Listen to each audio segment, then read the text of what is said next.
माधुरी एक गरीब कुम्हार की बेटी थी। माधुरी बहुत खूबसूरत थी। उसकी माँ बचपन में ही मर गई थी।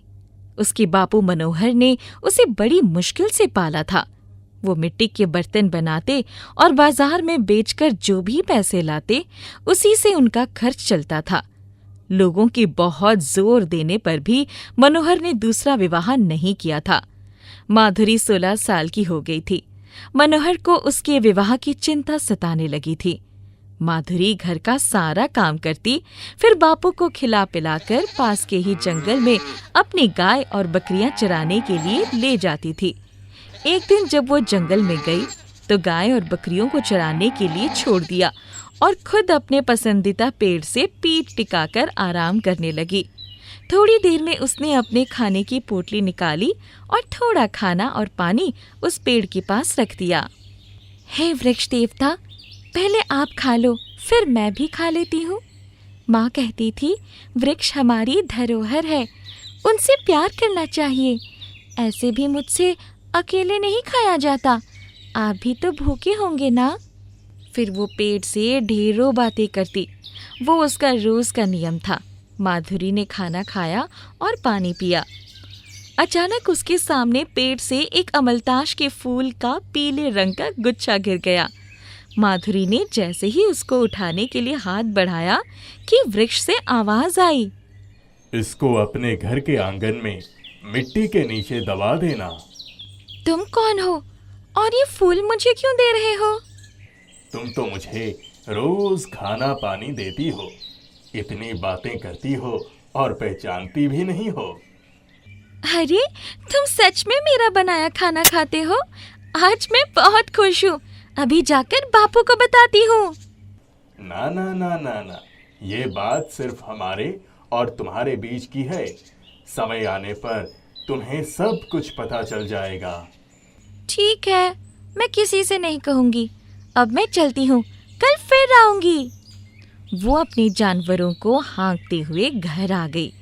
आते ही माधुरी आंगन में गई और अपने खुरपी लेकर अमलताश का फूल मिट्टी के नीचे दबा दिया। आकर चुपचाप घर का काम करने लगी। जब मनोहर आया तो बेटी को प्रसन्नचित्त देखकर बहुत खुश हुआ। आज क्या बात है, बड़ी खुश लग रही है। कुछ नहीं बापू, बस ऐसे ही। खाना पीना खाकर वो सोने गई तो अपने कमरे की खिड़की से झांक कर देखा कि जहां उसने अमलताश का फूल लगाया था, वहां उतनी ही देर में पौधा निकल गया था। उसे बड़ा आश्चर्य हुआ। वो बिस्तर पर आकर लेट गई, पर नींद नहीं आ रही थी। आधी रात हुई तो उसे आंगन में कुछ आवाजें सुनाई पड़ी। वो दबे पांव खिड़की के पास आकर खड़ी हो गई। उसकी आंखें खुली की खुली रह गई।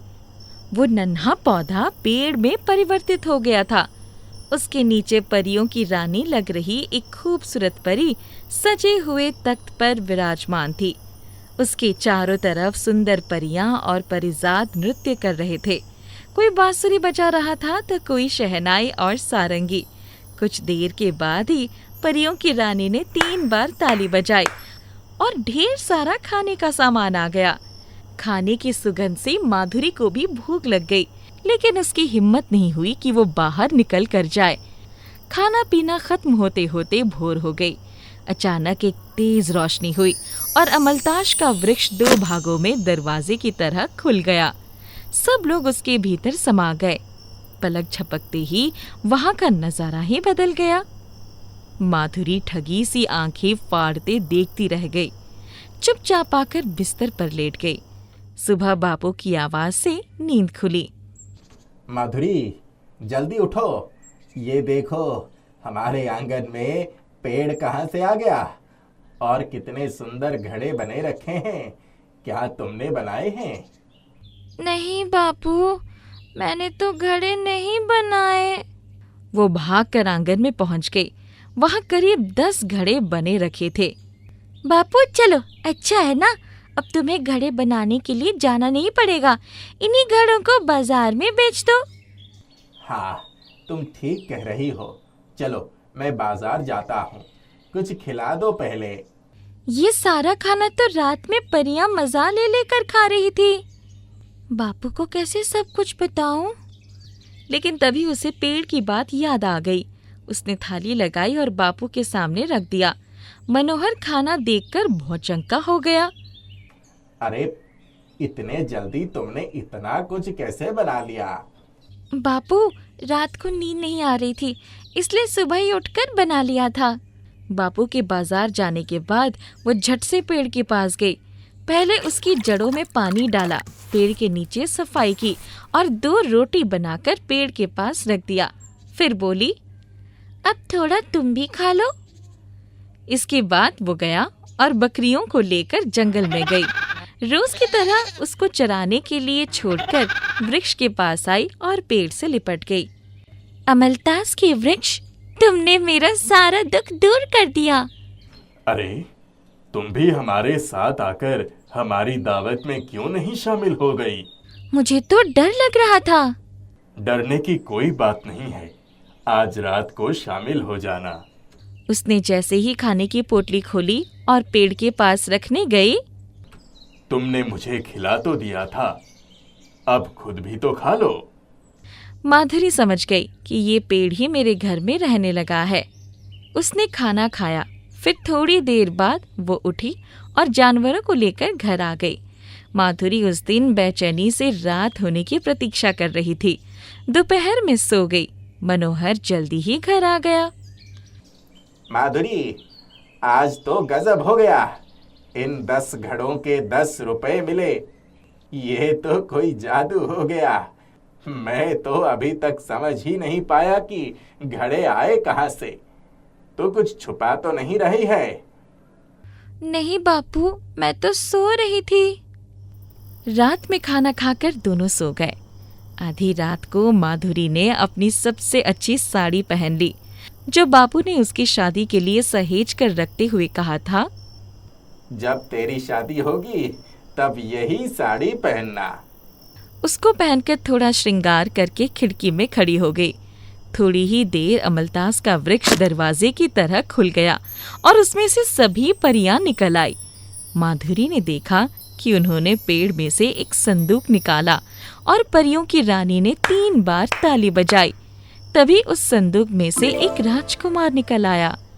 अब तो उससे रहा ना गया। वो भी आंगन का दरवाजा खोलकर बाहर अमलतास के वृक्ष के नीचे चली गई। राजकुमार अपलक उसकी तरफ देखता रहा। परियों की रानी आगे आई। माधुरी, ये राजकुमार उदय है। इनको अपने लिए एक खूबसूरत और योग्य वधू चाहिए। तुम इनसे शादी करोगी? माधुरी शर्म और खुशी से अपना चेहरा अपनी हथेलियों से छुपा लिया। सारे लोग हंसने लगे। मैं अपने बापू को बुला लाऊं? नहीं नहीं, चलो, हम सभी तुम्हारे बापू के पास ही चलते हैं। मनोहर को जैसे ही थोड़ी आहट लगी, वो उठकर बैठ गया। तभी उसने देखा कि उसके कमरे में परियों की रानी, राजकुमार उदय और माधुरी ने प्रवेश किया। राजकुमार आगे बढ़े। आप हमें आशीर्वाद नहीं देंगे? मैं कुछ भी समझ नहीं पा रहा हूँ। आप लोग कौन हैं? और माधुरी, तूने ये साड़ी क्यों पहनी है? ये तो मैं तेरी विवाह में पहनने के लिए लाया था। परियों की रानी आगे आई। उसने मनोहर को बताया, ये मधुपुर की राजकुमार उदय है। ये किसी परी के श्राप वंश 5 वर्ष से अमलतास के वृक्ष में ही कैद थे। अब इनका श्राप समाप्त हो गया है। मनोहर तो सब कुछ सुनकर अवाक हो गया। उसकी आंखों से झरझर आंसू बहने लगे। हमारी बेटी इतनी भाग्यवान है, मैंने कभी सोचा ही नहीं था। अचानक शहनाई बजने लगी और परियों की उपस्थिति में ही माधुरी का विवाह राजकुमार से हो गया। राजकुमार मनोहर के पास आया। बापू, आपको यहाँ रहने की जरूरत नहीं है। आप हमारे साथ ही चलिए। बेटा, जिस अमलतास के पेड़ ने इतना कुछ दिया है, अब उसी की देखभाल में आराम से जीवन कट जाएगा। आप लोग जाइए और बीच बीच में मिलने आ जाइएगा। मैं भी कभी कभी मिलने आ जाया करूंगा। माधुरी विदा होकर जाने लगी तो अमलतास के पेड़ से लिपटकर खूब रोई। फिर बापू के गले लग गई। वो चली गई थी। सब लोग जा चुके थे। मनोहर का घर हवेली में परिवर्तित हो गया था। अमलताश का पेड़ अभी भी वहां खड़ा था। माधुरी अक्सर अपनी बघी में आती। बापू के लिए नौकर चाकर रखवा दिए थे। अब बापू को भी कोई काम करने की जरूरत नहीं थी। वो सारे समय अमलताश के फूलों से नए नए पेड़ लगाते और उन्हीं की देखभाल में सारा समय बीत जाता। कुछ ही सालों में मनोहर की हवेली को लोग अमलताश के बाग वाली हवेली के नाम से जानने लगे। जादुई वृक्ष और अनोखी परियों ने उनकी किस्मत बदल दी थी। कच्छ की तरफ भवानीपुर नाम का एक गांव पड़ता है। वहां के ऋषि मंदिर में ढोकले का प्रसाद चढ़ाया जाता था। मान्यता है कि सैकड़ों साल पहले समाधि ले चुके ऋषि उस ढोकले को खाते हैं, लेकिन इस बात को प्रमाणित करने वाला जीवित नहीं बच पाया है। चल भाई संजू, ऋषि मंदिर चलते हैं। वहाँ ऐसा क्या खास है भाई? सब कहते हैं कि वहाँ पर जाने से भाग्य में लगी हुई लगाम ठीक हो जाती है। इसका क्या मतलब? ऋषि मंदिर में भाग्य उदय होता है, ऐसा सब बोल रहे थे। ठीक है, फिर चलते हैं। बंटी और संजू बचपन के दोस्त थे, जो अनाथ आश्रम से एक साथ काम ढूंढने बाहर निकले थे। बंटी और संजू भवानीपुर मंदिर पहुंचते हैं। वहां चारों तरफ ढोकले की दुकान लगी रहती है, जहां से ऋषि मंदिर के लिए भक्त प्रसाद लेकर जाते थे। बंटी और संजू भी प्रसाद चढ़ाकर दर्शन करके आ गए। इस ऋषि मंदिर में ढोकले का ही प्रसाद चढ़ता है। क्यों ना हम भी यहाँ कुछ नया धंधा शुरू करें?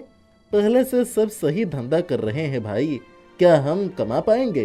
क्यों नहीं भाई, हम लोगों को अच्छी तरह बनाकर प्रसाद परोसेंगे तो बात पक्की रही।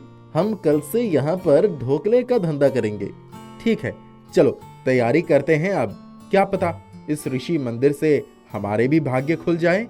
बंटी और संजू ढोकला बनाने का सारा सामान अपने जमा किए हुए पैसे से लेकर आते हैं और अगले दिन से प्रसाद की दुकान लगाना चालू कर देते हैं। लीजिए लीजिए, ऋषि देव का प्रसाद लीजिए। इस प्रसाद को ऋषि देव जरूर ग्रहण करेंगे। लीजिए लीजिए। भाई ऐसे क्यों बोल रहे हो कि ऋषि देव हमारा प्रसाद खाएंगे? अगर नहीं खाए तो कल से भक्त ग्राहक हमें यहाँ से निकाल फेंकेंगे। अरे वो कौन सा देखने जा रहे हैं कि उनका प्रसाद ऋषि देव खा रहे हैं या नहीं। ठीक है, पर संभल के, आज पहला दिन है हमारे धंधे का। सुबह से लेकर शाम हो चुकी थी, पर ढोकले के प्रसाद की बोहनी भी नहीं हुई थी। बंटी और संजू भी हताश हो चुके थे। भाई ये ढोकला पूरा वैसे का वैसा ही रह गया, एक ग्राहक भी नहीं आया। बाकी दुकानदारों के बंधे हुए भक्त ग्राहक हैं, हमें भी अपने ग्राहक बनाने होंगे। सब ठीक है, पर इस बचे हुए ढोकले का क्या करें? भगवान का प्रसाद भगवान को ही दे देते हैं। चलो ठीक है, चलो। बंटी और संजू पुजारी के पास जाते हैं सारा प्रसाद लेकर। पुजारी जी, आज हमारी बोनी नहीं हुई है। पहला दिन था प्रसाद की दुकान का। ये ढोकला भगवान को ही भोग लगा दीजिए। ठीक है, भगवान कल्याण करे तुम दोनों का। बंटी और संजू बने हुए सारे ढोकले को ऋषि मंदिर के पुजारी जी को दे आते हैं और ये बोलकर कि भोग लगा लेंगे। अगली सुबह पुजारी ने जैसे ही ऋषि मंदिर के गर्भगृह का दरवाजा खोला, वो हैरान रह गए। रात के लगे हुए ढोकले के भाग आधा ही बचे थे। मान्यताओं के अनुसार ऋषि उस ढोकले के प्रसाद को ग्रहण कर लिए थे। चारों तरफ ये हल्ला मच गया कि संजू और बंटी के नई दुकान के ढोकले ऋषि खाने लग गए हैं। दूसरी तरफ इस खबर से अनजान दोनों साथी अपनी दुकान खोल चुके थे। साक्षात ऋषि देव द्वारा इस भोग लगे दिव्य प्रसाद को भक्तों में बंटवा देते हैं। बिल्कुल पुजारी जी, बोलिए ऋषि भगवान की जय। तभी रात के प्रसाद की थाली उठाते वक्त थाली ऋषि के हाथ से छूटकर गिर जाती है। हे प्रभु, ये शगुन है या अपशगुन नहीं पता, पर इतना मालूम है कि ये प्रसाद भक्तों तक जल्दी पहुँचे। आप यही चाहते होंगे। पुजारी ने जैसे ही गिरे हुए प्रसाद को देखा तो वो सारे ढोकले सोने के फूल में बदल चुके थे। ये तो चमत्कार है प्रभु। इस सोने के ढोकले पर अधिकार तो उन दोनों ढोकले वालों साथियों का बनता है।